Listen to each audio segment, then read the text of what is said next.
I'd like to welcome you all to this webinar on IrriSAT use and application for irrigation management in cotton. Today we'll be hearing about the current status of IrriSAT, including recent developments and research trials comparing the IrriSAT tool with other approaches for irrigation management. I'd like to thank everyone for being on the line today. We've got a great turnout, which is wonderful. My name is Ali Chaffee and I am a Research and Development Officer working in irrigation with New South Wales Department of Primary Industries at Narrabri, and I'm also the CottonInfo team Technical Lead Irrigation. Presenting today we've got Associate Professor John Hornbuckle from Deakin University, as well as Mr. Tom Dowling from Goanna Telemetry. Very good, thanks Ali. Hopefully everyone can hear me loud and clear. Today I'm here to talk about some of the work we've been doing around IrriSAT. It's a joint project with New South Wales DPI and CSIRO, as well as Deakin University, who I'm associated with, and it's funded through the CRDC, the Cotton Research and Development Corporation. It's got a number of people that have contributed it over its lifetime. Some of the names are up there in front of you, so I won't go through each one of those individually. But it's been quite a team effort in getting the technology up to the stage where it is at today.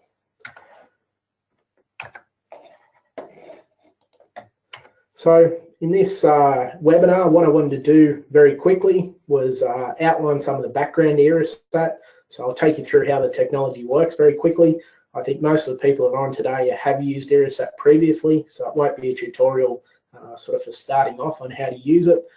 But we will cover some of the background in terms of how data is derived and what's there. Then I'd like to go on and talk a little bit about some of the comparisons we've been doing over the last season of IrriSAT against industry standard soil moisture probes, particularly capacitance-based sensors. So some comparisons in some research trials we've had down here at Darlington Point, and also some comparisons against some commercial soil probe data collected right from in Queensland all the way down south to here in Griffith. I'd then lastly like to just spend a few minutes talking about some of the new features in IrriSAT, particularly around irrigation scheduling that's been added in to try and make that technology and user interface experience a little better. Lastly, after I finish my section, we'll hand over to Tom Dowling from Goanna Telemetry. Tom's been integrating the IrriSAT approach into some of the commercial tools and products that he sells, so doing some great work in terms of linking up multiple irrigation technologies or water management technologies like IrriSAT and soil moisture probes into packages that combine the benefits of both systems. So firstly, just onto a little bit of background. What we've tried to do with IrriSAT, and I suppose where the philosophy comes from, if you have a look across most of the Australian irrigation industry and also indeed across the world, probably about less than 20% of individual irrigation fields use some form of irrigation monitoring tool for understanding irrigation decisions, such as a soil moisture probe, etc. Uptake of tools have been low across many industries. Cotton's probably one of the better industries in terms of irrigation tool uptake, but generally it's been pretty low right across the board. What we've tried to do with IrriSAT is come up with a very low-cost tool that can be distributed across very large areas at a low cost, and really try and capture the middle 60% of irrigators and providing an irrigation tool for assisting decisions that they make on farm, and hopefully that has the potential to significantly improve water use productivity right across the whole industry. If we have a look at some of the approaches that have been undertaken previously in terms of looking at how irrigators operate, what we see is that if we want to try and address water savings or increasing water use productivity, we look at any group of irrigators, we generally get a distribution of irrigators, some that are very good, some that are in the middle, and some that probably aren't doing so well. Historically, a lot of research is focused around trying to deal with the top 10% of irrigators rather than across the whole board. And if you have a look at some of the approaches in taking that approach, generally if we look across the whole industry, in terms of benefit of those approaches can be quite small if we're only looking at that top 5 to 10%.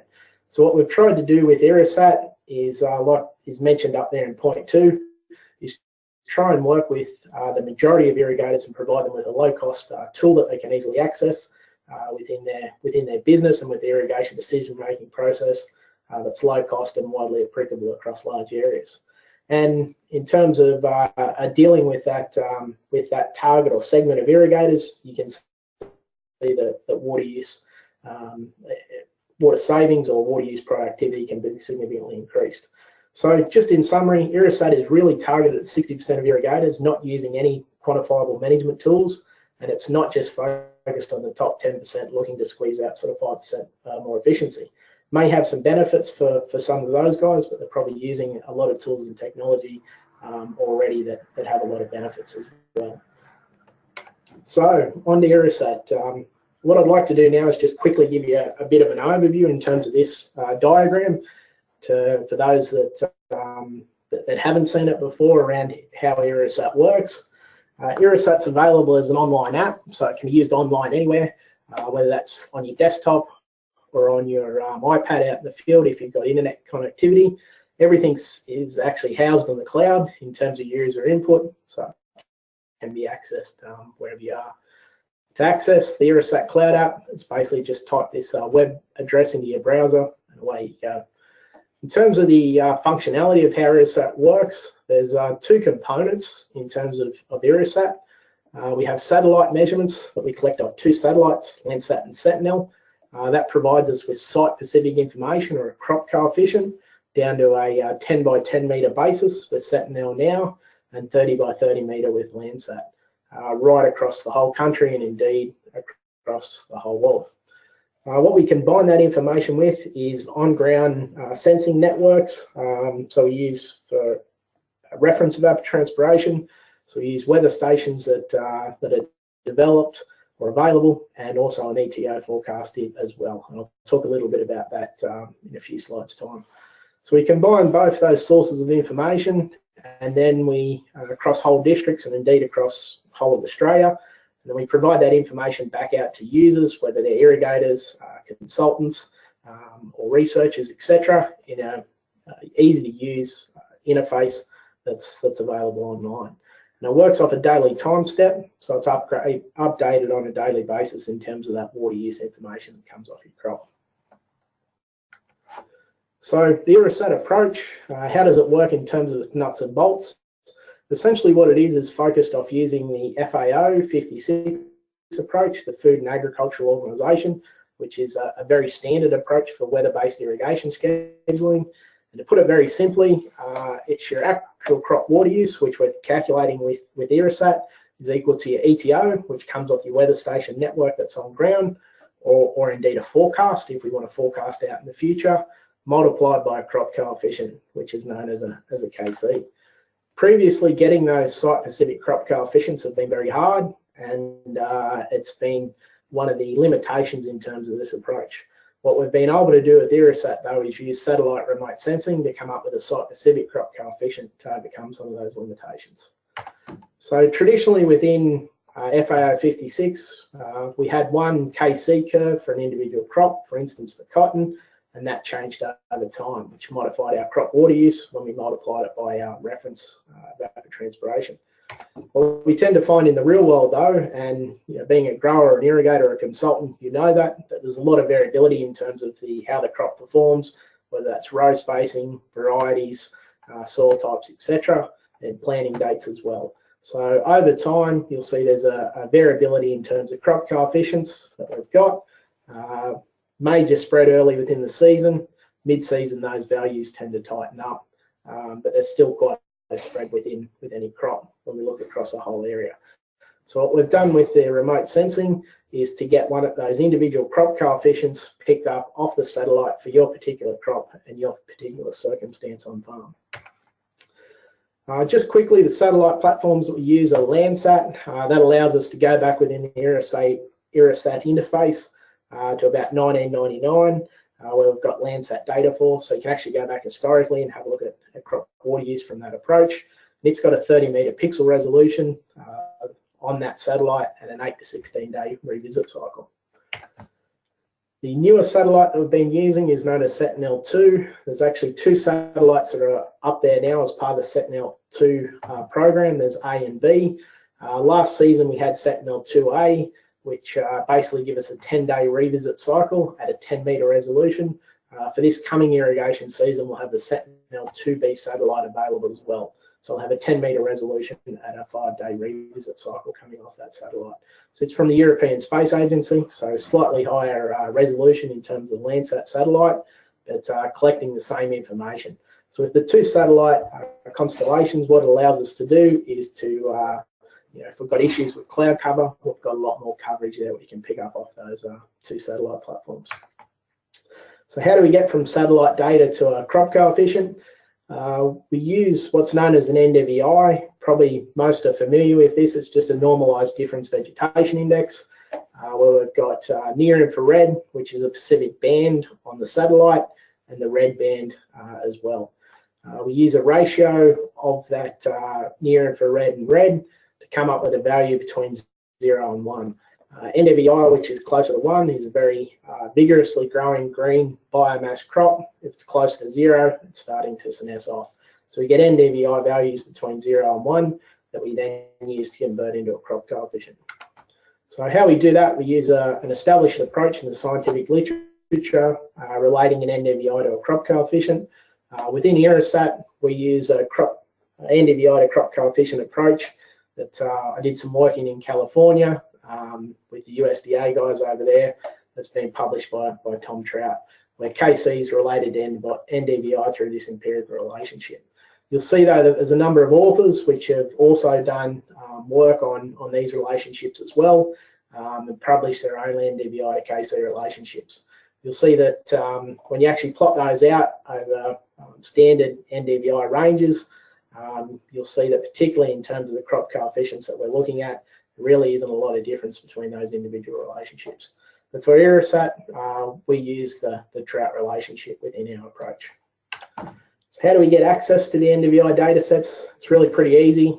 We just pick those up off Google Earth Engine, which includes both the LANDSAT and Sentinel data, and then we incorporate that back into the interface that we've got. So all the satellite processing that occurs within IrriSAT is all done automatically by Google Earth Engine, and then we've got an interface over the top of that, which allows growers and consultants to very easily and quickly get on IrriSAT and get the information that they need out, rather than having to think about processing remote sense data.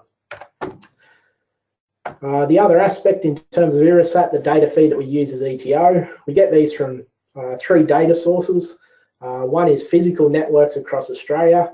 So at the moment we've got networks up by Gaona Telemetry, Deakin University, CSIRO, and also Oz Forecast that we're incorporating within IrriSAT to provide that ETo data. If you've got a weather station close by that you can access, that's a very, very easy way to be able to get that data. If you haven't got a locally based weather station that we've got within IrriSAT, there's also total coverage across Australia through the Silo dataset. So it's a grid-based dataset constructed on a 5-kilometre grid right across Australia that's available through the IrriSAT interface. And it interpolates data into a 5-kilometre grid, which results in about 290,000 grid squares across Australia that we can access that ETo data for your particular field or crop. Thirdly, one of the advantages of using a weather-based irrigation scheduling approach is that we can also incorporate forecasting into it as well. So within IrriSAT, we use a 7-day forecast. It's a global forecast provided by Dark Sky, and then we can calculate a reference of evapotranspiration or an ETo from that.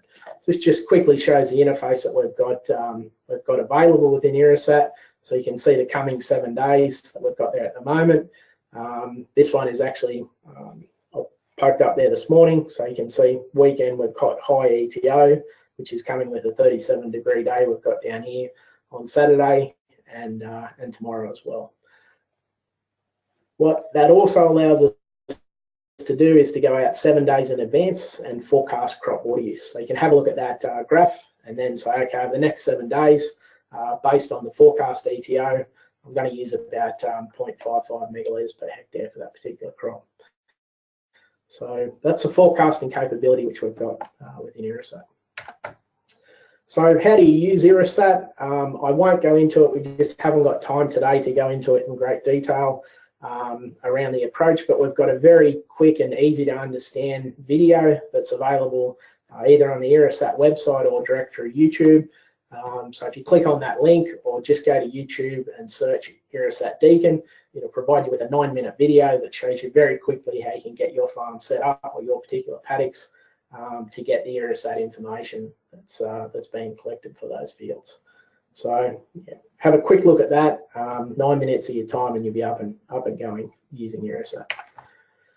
So within IrriSAT, just to recap, the sort of information that we're pulling out of it is the crop growth over time, represented by a crop coefficient. So you can see how that's developed over time. Each one of these individual crop coefficients when a satellite has overpassed, so we can see how that progresses throughout the season. And then we get crop water use on a daily basis, like I mentioned. So each one of these blue dots indicate the actual crop water use in terms of millimetres for that particular day that we've got over the season. So you can see for this particular crop maxed out around about 7 millimetres per day. In the background, we've also got cumulative ETC or crop water use as this green line here. So you can see over the season around about 650 millimetres in this particular case went through that crop, or 6.5 megalitres per hectare. As I mentioned there before, we've got the forecasted water use as well. So not only can you have a look at how your crop's been doing over the past week or the past month or the past year, you can also have a look what the potential future water requirements are for that crop as well. So you can see from today, you'll have an actual daily crop water use, and then each day into the future for the next 7 days, you'll have a daily crop water use as well as a cumulative value there as well that you've got that information for. Also within IrriSAT, one of the advantages of it is that it's a spatial approach. So you can see this is a cotton field without Witten on a bankless channel irrigation system. So you can see for each one of those individual 10 by 10 metre pixels, we're collecting crop water use information from those. So you can see spatial differences in terms of crop water use. So you'll see we've got high performing areas up here, or high crop coefficients. We've got a little bit of a weak area through the crop here as well, and IrriSAT's picking up that variable difference in crop water use and providing that information back to you. If you then match that up with yield at the end of the season, you can see these blue areas here. This wasn't last season, but the season before, around about 14 bales per hectare in these better areas. And the weak areas throughout the crop were down about 9 bales per hectare. So IrriSAT gives you an idea of what's happening with water use spatially across the farm or across paddocks as well. So just something to keep in mind in terms of functionality. Then lastly, we can also get water balance information that's averaged from that crop water use across a particular paddock. So you'll see this is the water balance or the deficit tracking that's available within IrriSAT. So we can actually use this to schedule irrigations and to monitor crop water use. So what we've got up here in this first area, we can basically just pan and zoom throughout this area here, enter our irrigation amounts. So you can see there's been 70 mils put on the 16th of September, which has been this irrigation event here. So we've got total crop water use over time. This is actually a winter wheat crop. It's currently being grown, and then we've also got irrigation and rainfall amounts that's been applied to the crop, and then this red line here is soil water deficit. So you can see when the crop was planted, very small deficits over winter. Once the crop starts to get established, we start to see crop water use, and then we come down to a refill point of 60 millimetres in this case. The irrigator's irrigated, he's refilled that back up, and then we can actually watch that deficit over time and track it and use it for irrigation scheduling. We'll talk about the irrigation scheduler component very soon as well. So that's a new interface that we've put in there to help with irrigation scheduling in a smaller time frame. So what we wanted to do now was just do some comparisons we've developed between these soil water deficit that's calculated through IrriSAT and soil moisture probes, which it's used pretty extensively throughout the industry, and try and give people a bit of a feel for how the different systems compare and what they look like in terms of comparison. So what we wanted to do this season was get some comparisons with soil moisture, both in research settings but also in commercial settings. So where possible, what we've done is try and sort good soil moisture data. We've been able to do that on a research trial here down at Point Farms in southern New South Wales, and we've also got some good data off some commercial collaborators spread right everywhere from up in central Queensland down to southern New South Wales. Most of the data that we've got tend to be capacitance-based data, so of capacitance-based probes that we've done comparisons against. That tends to be what's majorly used within the industry. We need to keep in mind issues with capacitance-based probes though when we do some comparisons, particularly in commercial settings. You'll find that generally they're non-calibrated and potentially there's issues with drift and also effects with soil electrical conductivity, nitrogen, etc., which can affect the probes. And also got an extremely small sensing area, so sort of 1 to 5 centimeters around the probe that you're sensing with a soil moisture probe versus say 30 meters or 10 to 30 meters with the IrriSAT approach. So just one of the things to keep in mind as we show you some of these comparisons.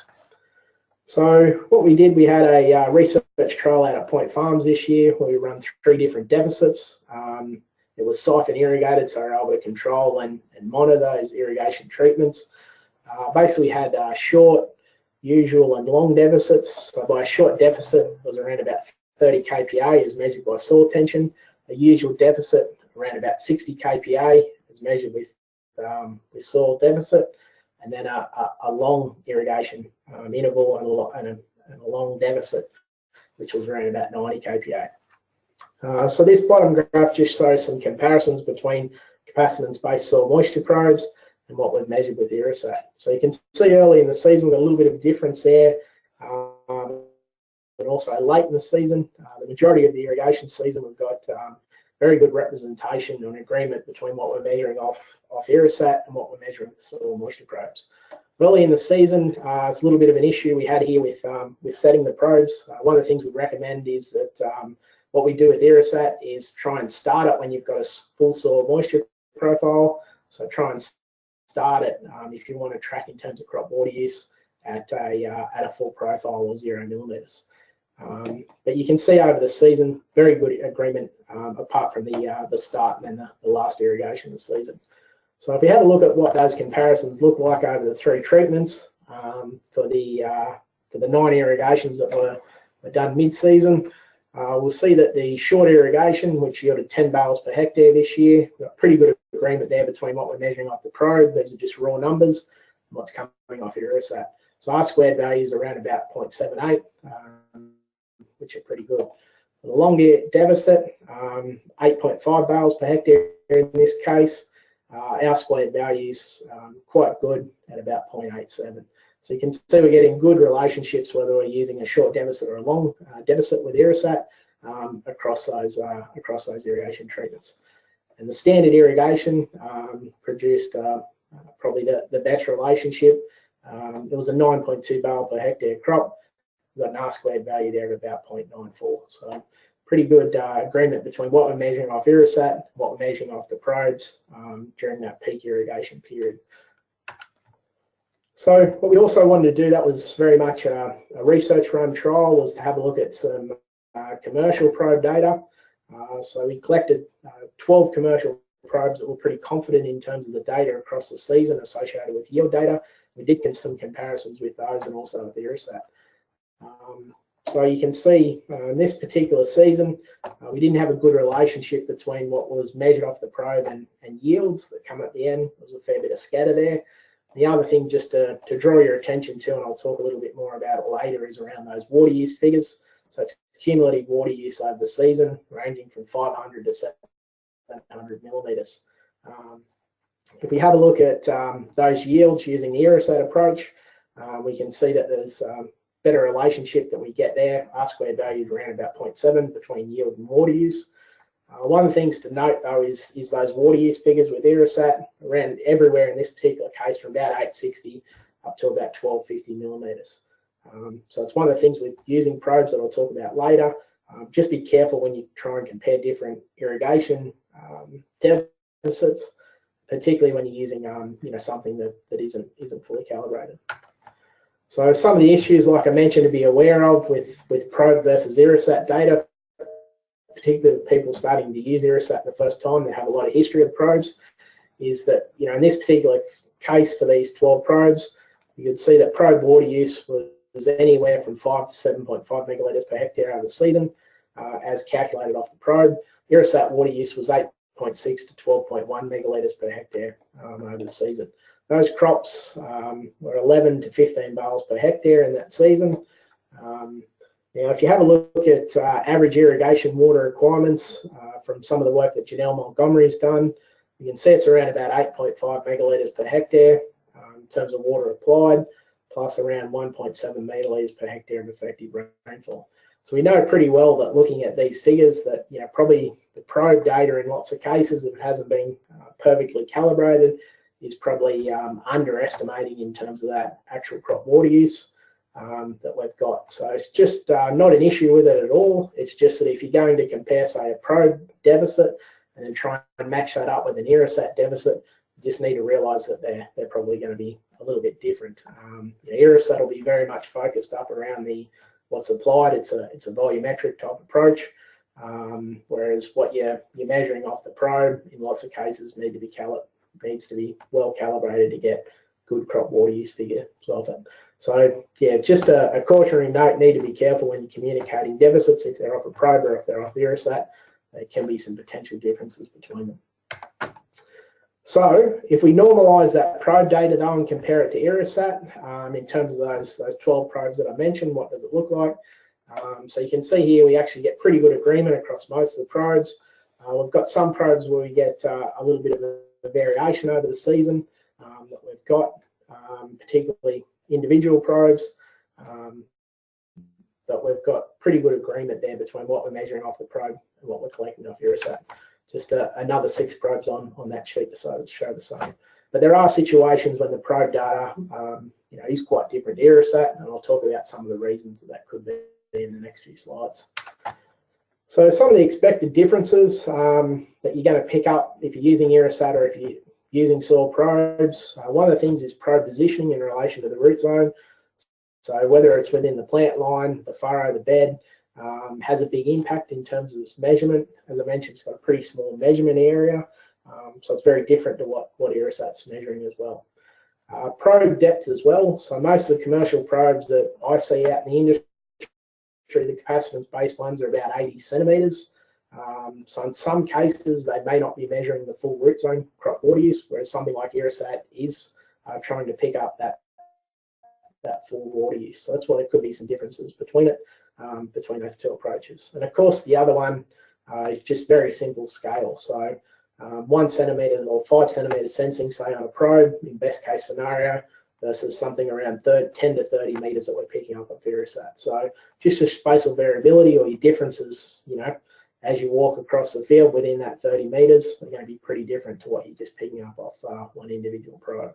So overall, the comparisons are quite good, but just be a little bit careful, particularly using IrriSAT early in the season and late in the season, where we've seen some differences between those. So recommendation would be carefully cross-check, particularly early in the season and that last irrigation, if you're going solely off IrriSAT. So that could be with a dig stick or a hand, or whether you've got probes in other paddocks as well, just to make sure that you've got some other backup there in that approach as well. So lastly, what I want to do is just talk very quickly about some of the new features that we've got available within IrriSAT. Like I mentioned before, we've now got an irrigation scheduler within there. So once you click on your individual paddock, you get the crop water use data, the forecast, and the water deficit data that I've talked about before. We've also got a new tab in there as well, the irrigation scheduling tool. What it allows you to do is to set a deficit. So you can see in this case, we've got a 60 millimetres deficit set for this crop. We've got today's date, which is here. So you can see it shown in brown. And then we've got the date to the next irrigation, which is shown as this blue line here.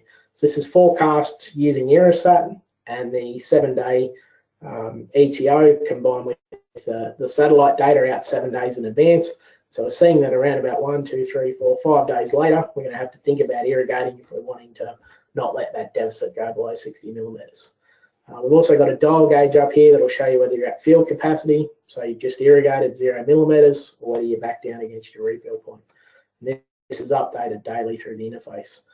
We can look at either a weekly, a monthly, 3 monthly, or 6 monthly view of those graphs as well, and we can also pan as well with that tool as well. So it's now all available online. We've got some videos that are up on the website as well that you can have a look at how to use that.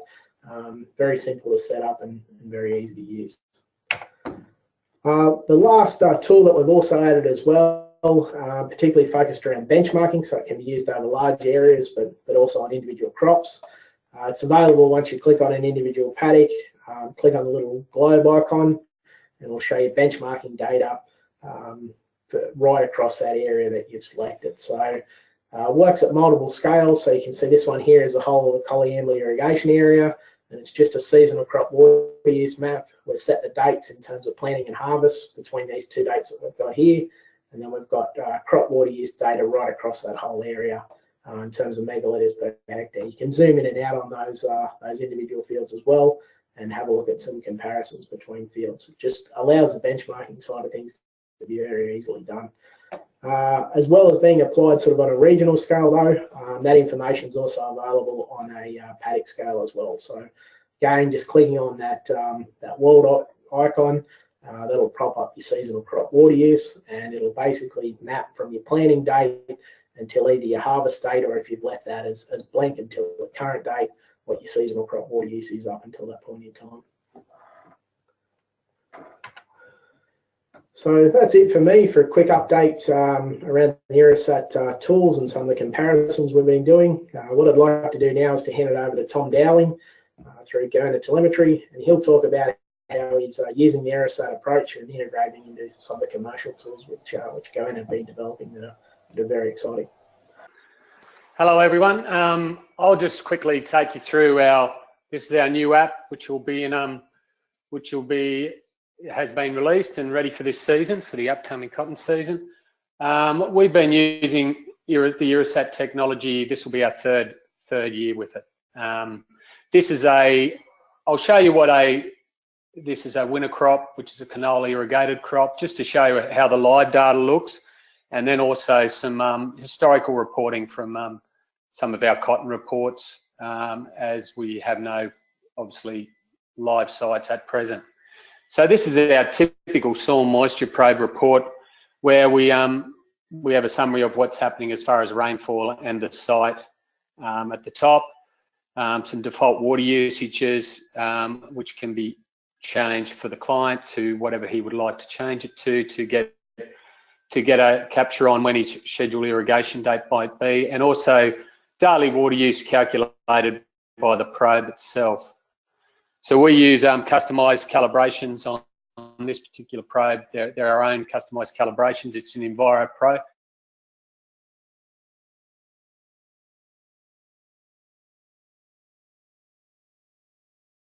Sorry, I just said I'm muted. Anyway, what we're showing here is a typical soil moisture probe graph with a full point and a refill point.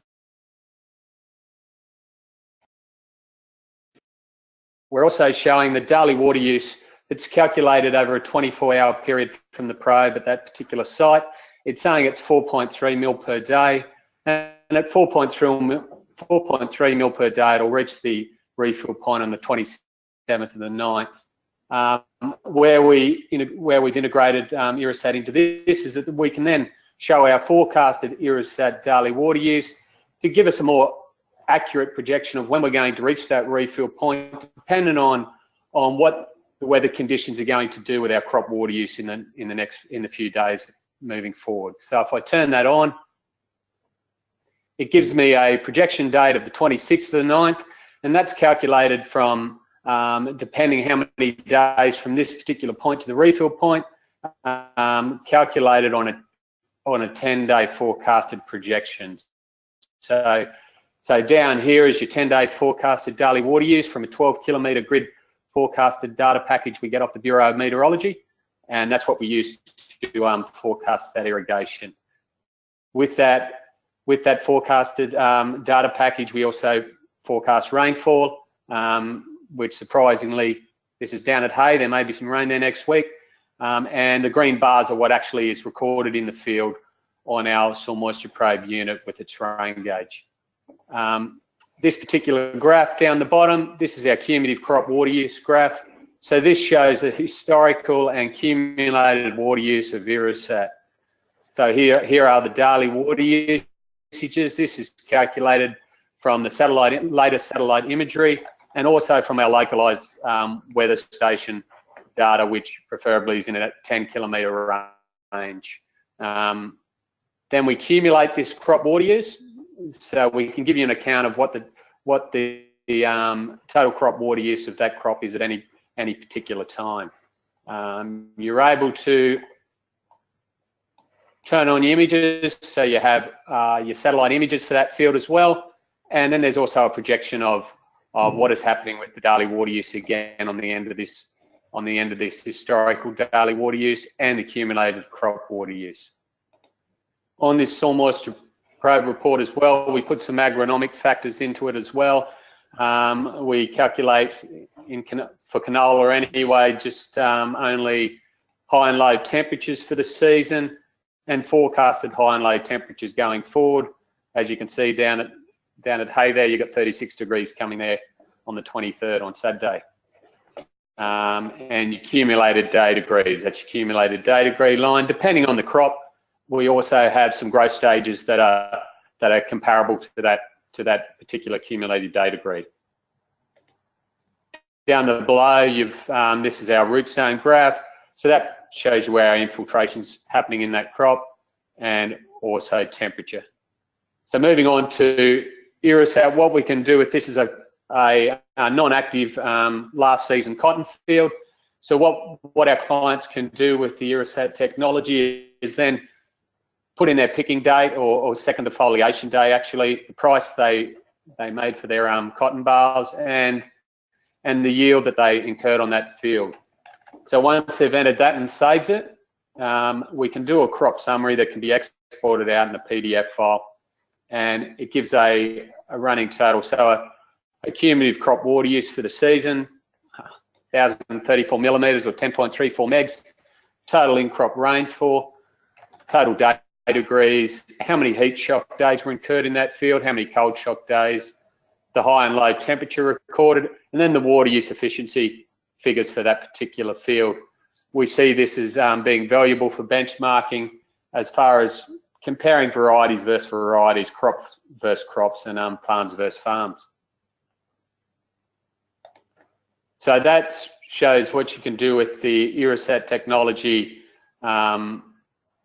at the end of the season benchmarking, and that's just showing a typical soil moisture report on a cotton field with the heat and cold shock days, growth stages, and basically what I showed you previously. If you don't have a soil moisture probe hardware in the field, this is typically a GoSat report. So we report on, this is some NDVI imagery. So we pull down the NDVI KC value for the field, of course, and NDRE, which is the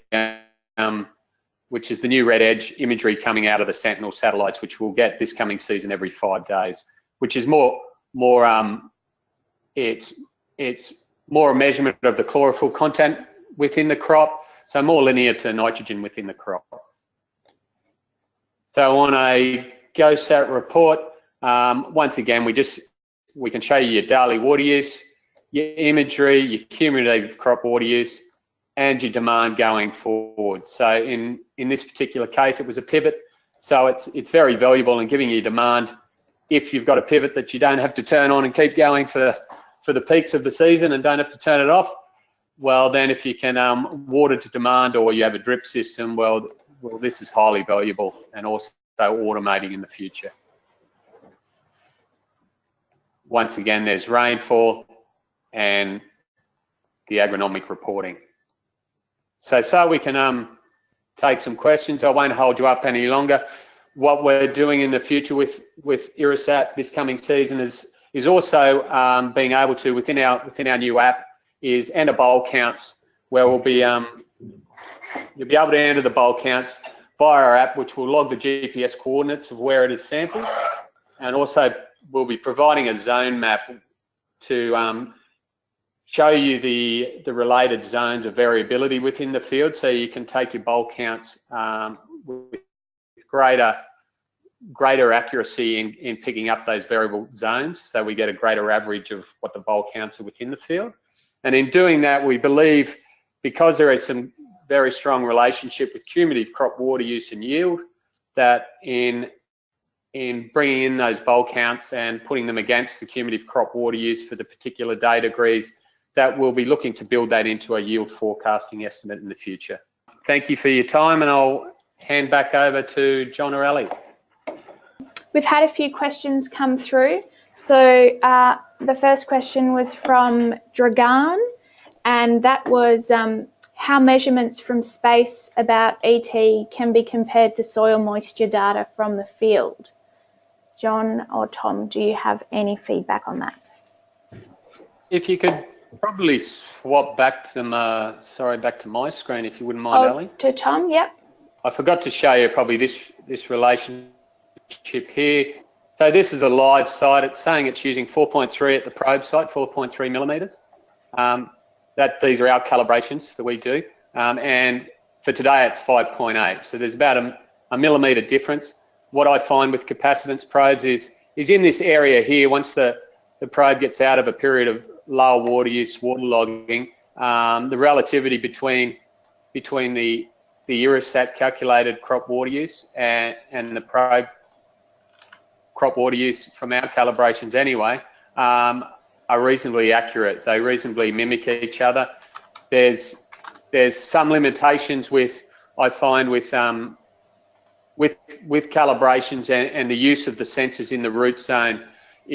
Because we're using lower deficits to chase those higher yields, we're not tending to use all our sensors, and then so in doing that, utilize the full calibration of the probe. So we'll tend to get lower data in those lower deficit probes, capacitance probe calibration situations. You'll get a greater gap between what IrriSAT's measuring and what the probe's measuring in daily water use. We find if we're running sort of medium deficits, it mimics more closely. And also, because you're putting your probe in the root zone closest to the plants, we also tend to see after watering that's the last place to start using again. So it probably, we believe it exacerbates the waterlogging period on a capacitance probe than what it really is, which IrriSAT doesn't have any decrease in that waterlogging period, because it doesn't pick up any waterlogging from the crop, because it's not the KC is not updated frequently enough. John, is there anything you'd like to add in there? Yeah, no, I think Tom's probably covered it pretty well. Using the satellite data to get the site-specific nature of the crop. So yeah, it's an approach where that satellite data is giving us a crop coefficient that's site-specific. So that's really the nuts and bolts of how we do it. Fabulous. Okay, the next question from Doris was, how does IrriSAT integrate across spatially variable crops? Mean values, can operators determine which paddock areas to integrate, i.e. neglect some of low productivity? Essentially what we're looking at here within what we do within IrriSAT, we trace out an individual field, which will give you a field boundary. And then that individual pixel data is then shown spatially, like you can see here for an individual paddock. Or once we click on that, it pops up a series of average graphs that we've shown before. So when we're having a look at this, you can basically see what we've got here is the average KC for that particular field, shown as these blue dots. And then we've also got a mid, and then a mid spread, and a spread KC that you can see. So across that field, you can see KC variability that we've got within that field from that mid spread is quite small in this particular case, but it will pick up everything that's in there, and it calculates an average for that particular field. If you want to, you can break fields up into smaller proportions. So if you only want to irrigate, say for instance, off a high bigger area, then you just set your field boundaries around that high vigor area that you've got there. One of the other features that we've also got here as well that you'll see is percentage, which is percentage of the field that's covered by the images. So sometimes we'll have issues with cloud cover. So you can see on this particular day here, there's only been about 40% of that field that's been covered by the image. And so you can see that this light green color here, field visibility in the back, is down at about 50 to 60%. So you can see that information that's there that's available. What we do within the IrriSAT interface, like I mentioned, for any one of these, whether it's the forecasted water use that we've got there occurring, or whether it's the deficits that we've got, they're all averages based off that area that you've traced within that particular paddock. So for instance, what we've got here, the deficit for that particular paddock, that's showing there at the moment. So if we look from today, that's an average deficit based off each one of those individual, what we call pixels, or those 10 by 10 meter squares that's coming off the satellite. So yeah, hopefully that answers the question. Thanks, John. Another question from Jay. He has asked, using IrriSAT in a waterlogged soil of a site with shallow saline water tables, would the IrriSAT system underpredict irrigation requirements? It would depend how waterlogged and how saline it was. Obviously with IrriSAT, if you've got a saline soil, it's going to affect the growth and the vigor of your plant. So then your crop coefficient is going to be modified from that. So obviously if it's severely saline, that will be affecting your crop growth, which hence will be affecting your crop coefficient. So potentially we're looking at something like leaching that salt out of the root zone. If it was extremely salty, well then you'd want to be putting on more water than what IrriSAT would recommend that's coming off the reflectance based off that crop. It probably isn't an issue unless you're in extremely saline environments. Thanks, John. A question from Rob. How confident are you about using IrriSAT with crops other than cotton, for example, pasture in Victoria? Yeah, really it's a try it and sort of see approach. Obviously the work we've done here is very cotton specific. We've done work in the past on horticultural crops and got some pretty good relationships within those sorts of situations. The main crops that you need to be aware of are anything that's not non-green. Our relationships won't hold, so particularly things like red lettuce. It's grown a little bit in California. Obviously the NDVI, the case of relationships we've got, won't hold for those crops. And also things like canola as well, when it's very heavily flowering and yellow, potentially can affect those relationships as well. We've got guys I know using the system on a large range of pastures, from rose grass to lucerne, etc.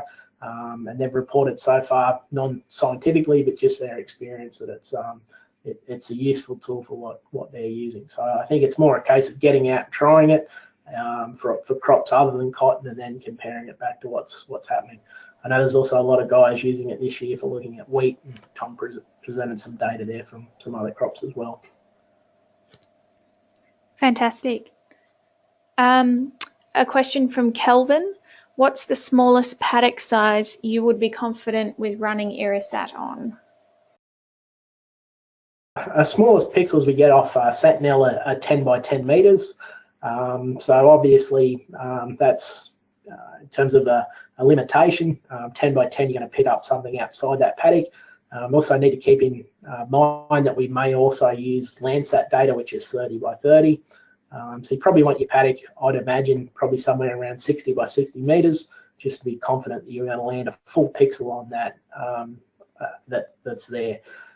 We have been doing some work with drone-based data, so if we can get higher resolution data, well, then the approach can also be done off that as well, and then basically it's limitless. So a lot of the drone data we're using at the moment is 5 by 5 centimeters. So, yeah. But with IrriSAT and the interface that we've got up there, currently I'd say 60 by 60 meters would be the smallest that you'd want to look at going. Thanks, John. A question from Simon. Has IrriSAT ETC been compared against independent measures such as eddy covariance or Bowen ratio, and how well did it perform?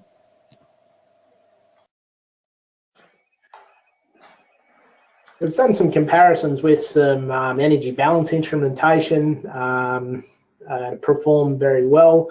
We're focused up particularly on this project rather than comparing against commercial tools. Definitely is a potential there if you've got any covariance data or any form of Bowen ratio or actual measures of evapotranspiration to do some comparisons against. At present for this particular project though, we've tried to focus up around commercial products that are already out there. Another question from Simon. Can the weather station that is used for determining the ETO be changed by the user? Say if I want to avoid the local weather station due to its location. For sure. So hopefully you've still got my screen up there. If people can see that. So you actually, on this little settings tab here, you set your own reference ET. So once you draw your individual field, it'll show you the first 5 stations that are closest. So you can see this field is out near Banerabar. It's picking up 2 we've got out at Darlington Point, part of the Goanna network, 1 out at Carrathul, Condo and Bogan Gate, or the silo data that I mentioned before. So, if you knew that one of those weather stations wasn't suitable or you wanted to pick a different one, you've got the option to do that. Or if you want to use the silo grid-based data, you just click on that individual silo one and that'll get you the 5K grid data that's right across Australia. So, yeah, definitely the ability to be able to do that. Fantastic. A question from Scott. How does ETO figures compare to crop usage for shorter crops versus taller crops? For example, a wheat crop. Will a wheat crop use less water than the forecast ET brackets tall figures? Yeah, so we've focused our relationships as it's kind of getting a little bit scientific, but there's 2 standards, I suppose, around ETO, short and tall. We've focused our ETO measurements around ETO tall, and then we've calibrated against ETO tall for those relationships. So in a practical sense, ETO short and ETO tall isn't a short crop and a tall crop. It's actually a grass reference and an alfalfa reference, just that they're called short and tall. So yeah, we've calibrated back against ETO tall. So in terms of a practical sense, if you're out in the field, not a lot of difference between say a wheat or a cotton crop in terms of that approach. It's just that, yeah, it's a standard you've calibrated against, and we've gone tall as we believe it represents the reference of evapotranspiration better than the ETO short. There's been a lot of work by people like Wayne Meyer over a number of years that have shown that for semi-arid irrigation conditions. Okay, a question from Mitchell. Since the satellite pixels are relatively large, do these throw out the results when picking up bank lines? Yeah, so if you've got a lot of bank line within your paddock, it'll definitely skew it. One of the things I'd recommend you do though is you just go within your bank. So for instance, if you're going to trace out a field, you'd trace out a field within your bank line if you're worried about that. So for instance, rather than trace out, this is a bankless channel system, rather than trace out each one of these individual ones, if we wanted to lose the road or the bank line, we could just trace out within that. So when we add another field, we can basically set that up at however small we want to. So if we don't want to include the bank or we don't want to include a road, we just keep that cell within those boundaries. So I've got the ability to be able to change that, even have a look at how much of an effect that has between the different paddocks that you've traced out that's there. So the ability to be able to handle it if you perceive it as being an issue. Okay, and combining 2 questions, one from Peter and one from Rob. There are several paid services similar to IrriSAT available in Australia.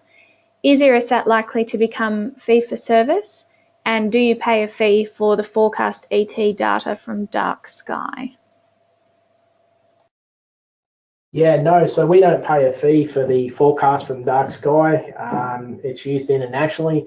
I'm not aware of any service that's actually providing a forecast, an actual crop water use figure. I know there's a lot out there that are actually a lot of apps and tools that are providing spatial information like NDVI and KC, but I'm not aware of any that's providing actual crop water use information that's available. So I think IrriSAT's pretty unique within that perspective. In terms of whether it'll be a fee for service in future, we probably see IrriSAT staying within the public domain like it is now at the moment. I think there's a lot of benefit out there for a number of different industries that can use it, but what we'd like to see to ensure its longevity is that the commercial industry, like people like Tom, and also there's others that are actively taking up the technology and the approach and value adding to it and incorporating in what they're doing. So for instance, within IrriSAT, we have no way to pull in soil moisture probes that you've got within your field on our online app. Whereas if you want that data, which a lot of growers do, they see real value in combining, say, IrriSAT and the soil moisture probes, well, then you've got that option through someone like Telemetry to be able to do that. Fabulous. Thanks, John. Well, we're almost up for time, so the couple of questions that we haven't been able to fit in, we'll address those and post feedback with the recording of the webinar online. I'd like to take a moment to thank everyone who has logged on today for participating, and special thanks to both John and Tom for their presentations.